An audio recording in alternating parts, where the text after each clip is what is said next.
Brought to you by Techno Camon 30 series.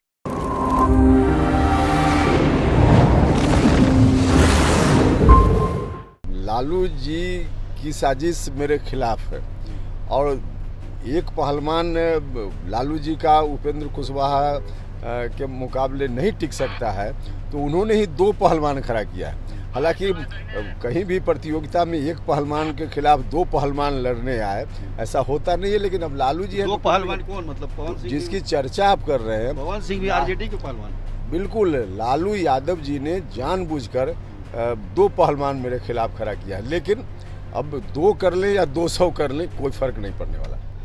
46 degree का temperature, प्रचंड धूप और दूर दूर तक जो दिखाई दे रहा है, लग रहा है जैसे लू चल रही हो। उस बीच में हो रहा है काराकाट में चुनाव प्रचार। हमारे साथ एनडीए के उम्मीदवार उपेंद्र कुशवाहा हैं जो कि चुनाव प्रचार में लगातार लगे हुए हैं। उपेंद्र जी, इतनी कड़ी धूप में, मतलब धूप तो है ही, 46 डिग्री टेम्परेचर दिखा रहा है, अभी कैसे मैनेज हो रहा है? देखिए, जब आदमी के सामने कोई लक्ष्य होता है और उस लक्ष्य पर ही ध्यान केंद्रित हो तो फिर बाकी रास्ते की कठिनाई महसूस ही नहीं होती है। वही स्थिति है। अभी हम लोग कैंपेन में लगे हुए हैं तो लगे हुए हैं। अब गर्मी हो, ठंडा हो, वर्षा हो, कोई फर्क नहीं पड़ता। वाकई गर्मी तो है, अब मौसम है, गर्म मौसम है तो गर्मी तो होगी, लेकिन गर्मी को नहीं मानते हुए और काम हम लोग कर रहे हैं। अब तो 2-3 दिन बच गया है तो उसमें क्या दिक्कत है? गर्मी को काटते कैसे हैं, क्या कैसे? नहीं, देखिए, गर्मी का मतलब है कि जब काम करना है तो करना है। गर्मी की चिंता मन में नहीं लानी, तो नहीं लानी है तो फिर गर्मी नहीं। जनता का उत्साह भी दिखाई देता होगा तो गर्मी नहीं लगती। निश्चित रूप से, एक स्वाभाविक रूप से जब लोगों के बीच जाते हैं और 2 गांव में गए, लोग ही इतने उत्साहित हैं कि अब उनका आग्रह होता है कि और चलिए उस गांव में, सब जगह उत्साह में लोग बिल्कुल आग्रह पर आग्रह हर जगह जाने के लिए, तो स्वाभाविक रूप से उसमें गर्मी का ध्यान फिर नहीं होता है। ये गांव जो घूम रहे हैं तो उसमें सब जगह जाना पड़ता है या मतलब सब जगह घूमना पॉसिबल है? ये नहीं, ये तो हर गली में देख रहे हैं आप जा रहे हैं। देखिए, अब जहाँ आदमी एक जगह जाता है वहाँ आसपास के मोहल्ला में अब लोगों को की इच्छा रहती है कि सब जगह आवें, तो वहाँ लोग लेकर चले जाते हैं। तो एक खास पॉइंट पर अगल बगल में हम लोग जा पाते हैं, लेकिन सभी जगह 2000 से ज़्यादा गांव है इस लोकसभा क्षेत्र में। अब सभी गांव में आदमी पहुंच जाए, कहाँ संभव है? नहीं संभव हो पाता है, लेकिन कोशिश होती है कि ज़्यादा से ज़्यादा जगह जाए।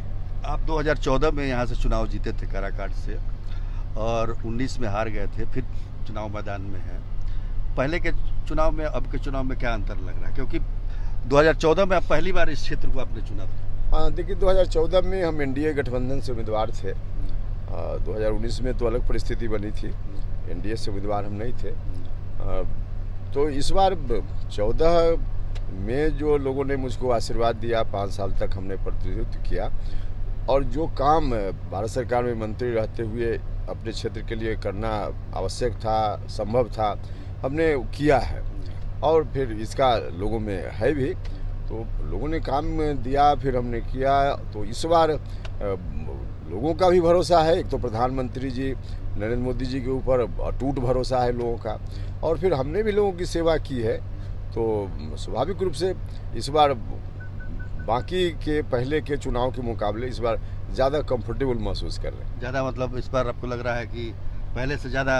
हाँ, बिल्कुल इस बार ज़्यादा कंफर्टेबल स्थिति में, क्योंकि एक तो है कि सारे लोग चाहते हैं कि नरेंद्र मोदी जी फिर से प्रधानमंत्री बने, और नरेंद्र मोदी जी का काम भी है, हर तरह से उन्होंने लोगों की सेवा की है, काम किया है, और माननीय मुख्यमंत्री जी ने भी काम किया है बिहार में, और फिर लाभ मिल रहा है। हाँ बिल्कुल, और हमने भी 5 साल तक किया, तो इसका लाभ तो मिलना ही है, मिल रहा है। तो आपका जो मुकाबला यहाँ पे है, जैसे कि राजा राम सिंह हैं, कुशवाहा हैं, वो भी जो महागठबंधन के उम्मीदवार हैं, तो और बीच में एक पवन सिंह भी आ गए हैं जो कि भोजपुरी के फिल्म स्टार हैं, तो उस बीच में आपको क्या लग रहा है, किस तरह का समीकरण लग रहा है? देखिए, कुल मिला जुला कर 70 और 30 की लड़ाई है। 70 एनडीए के पक्ष में है और 30 में उधर कई लोग हैं, और जिनका आप नाम ले रहे हैं या फिर जो माले के उम्मीदवार हैं, आरजेडी के समर्थन के उम्मीदवार हैं, देखिए वो दोनों उम्मीदवार लालू जी की साजिश मेरे खिलाफ है और एक पहलवान लालू जी का उपेंद्र कुशवाहा के मुकाबले नहीं टिक सकता है, तो उन्होंने ही 2 पहलवान खड़ा किया है। हालांकि कहीं भी प्रतियोगिता में एक पहलवान के खिलाफ 2 पहलवान लड़ने आए, ऐसा होता नहीं है। लेकिन अब लालू जी है 2 पहलवान कौन, मतलब पवन सिंह जिसकी चर्चा आप कर रहे हैं, पवन सिंह भी आरजेडी के पहलवान। बिल्कुल, लालू यादव जी ने जानबूझकर 2 पहलवान मेरे खिलाफ खड़ा किया है। लेकिन अब 2 कर ले या 200 कर ले, कोई फर्क नहीं पड़ने वाला। दोनों कुशवाहा जाति से हैं, कुशवाहा बहुल क्षेत्र है ये। तो आपको लग रहा है कि मतलब प्रधानमंत्री और मुख्यमंत्री का जो कामकाज है और आपका जो अपना इस क्षेत्र में जो उपस्थिति रही है, उसकी वजह से फायदा होगा? उसकी वजह से, और फिर आगे की उम्मीद, आगे अगर डेवलपमेंट होना है तो लोगों को लगता ही, और जो सच है, एनडीए का प्रतिनिधि, क्योंकि एनडीए की सरकार दिल्ली में बनेगी यह तय है, पटना में एनडीए की सरकार है, तो एनडीए का प्रतिनिधि अगर यहाँ से जीत कर जाएगा तो स्वाभाविक रूप से इलाके का विकास ज़्यादा होगा।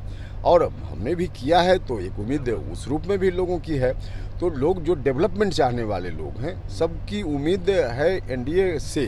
तो इसलिए कोई जात का कोई रहे, उससे फ़र्क नहीं पड़ता है। आखिर सबको विकास चाहिए ना, तो विकास के लिए पहली शर्त है आज की तारीख में कि एनडीए को ही लोग पसंद कर रहे हैं। काराकाट में देख रहा हूँ, मतलब क्षेत्र तो नया ही है, 2009 में ये लोकसभा बना है, लेकिन जिस प्रकार का मतलब विकास होना चाहिए उसमें कमी है इसमें। हाँ, निश्चित रूप से उसमें है, कमी है। देखिए, उस बार 2014 में मुझको मौका मिला तो भारत सरकार में मंत्री तो लोगों ने बना दिया, लेकिन 15 में बिहार विधानसभा का चुनाव हुआ, तब महागठबंधन की सरकार पटना में बिहार में आ गई। तो इसके कारण जितना डेवलपमेंट का काम हम भी बिहार सरकार से करा सकते थे, इसमें कठिनाई हुई, क्योंकि विपरीत धारा या विपरीत अलग पार्टी की सरकार रहती है तो काम करने में कठिनाई होती है।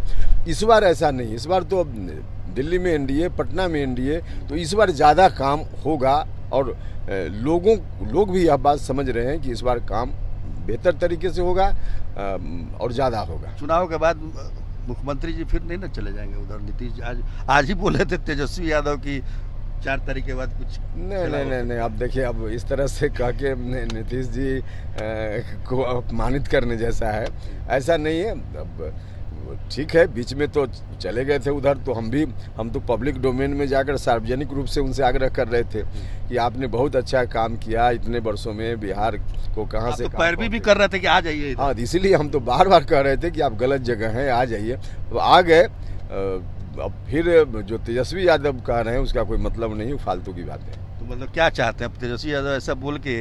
क्या उनको नहीं, वो ऐसा बोल करके वो चाहते हैं कि पब्लिक को कंफ्यूज कर दें, दिग्भ्रमित कर दें, तो इसमें सफल नहीं होंगे तेजस्वी जी। लेकिन एक चीज़ तो है कुशवाहा जी कि आपको बाहर निकलने का मौका नहीं मिला इस बार, पूरा आपने ध्यान दिया काराकाट पे। नहीं, बाहर भी हम गए हैं, लगभग 2 दर्जन कंस्टिट्यूंसी में तो हम गए हैं, ऐसा नहीं कि नहीं गए, लेकिन स्वाभाविक रूप से इतना लंबा चुनाव हुआ है तो उसके चलते यहाँ ज़्यादा रहे हैं, लेकिन बाकी जगह भी जहाँ आवश्यकता हुई। क्या मतलब कोई ग्रीवांसेज कुछ इस तरह का क्या? देखिए, जनता का ग्रीवांसेज एक शिकायत के रूप में रहती है, यहाँ भी है। आपसे क्या शिकायत? आप तो थे नहीं पिछली बार। नहीं, हम उसके लिए नहीं शिकायत है। शिकायत इसके लिए है कि बहुत सारा गाँव है जहाँ नहीं आए।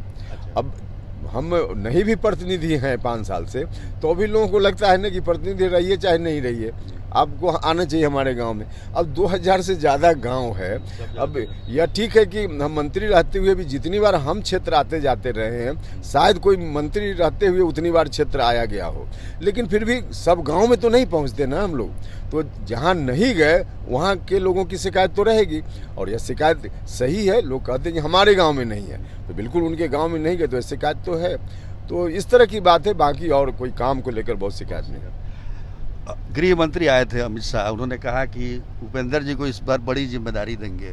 पहले भी आप राज्य मंत्री रह चुके हैं, इस बार क्या लगता है कि उनके वक्तव्य से तो जनता में तो एक तरह से ये होगा कि आपको कुछ बनाया जाएगा, कुछ बड़ी जिम्मेदारी मिलेगी? अब क्योंकि आप मजबूत स्तंभ है एनडीए के। ठीक बात है, लेकिन अब इस पर उनके कहने का क्या आशय है, अब अलग अलग तरह से लोग अपना अर्थ लगा रहे हैं। मेरा कुछ कहना ठीक नहीं। चलिए उपेंद्र जी, आपने हमसे बातचीत के लिए बहुत बहुत धन्यवाद। Thank you.